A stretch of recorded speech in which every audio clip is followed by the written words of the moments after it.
Hello guys, our lunch for today is chicken heart, my asawa favorite,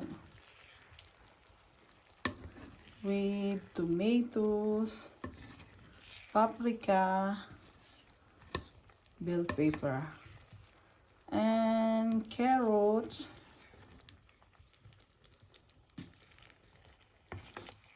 garlic powder, fresh garlic, and onions, and also salt and pepper. I put salt and pepper.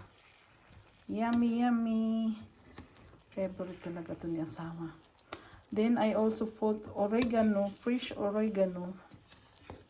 I have lot of oregano para pantanggal ng lansa.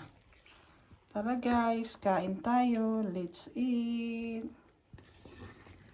Yummy. Ito lang aming food sa lunch with rice. Simple lunch. Diba? Masarap ang simpleng buhay. Happy life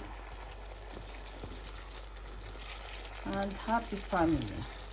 Tara guys, kain tayo. Let's eat. And thank you for watching. God bless everyone.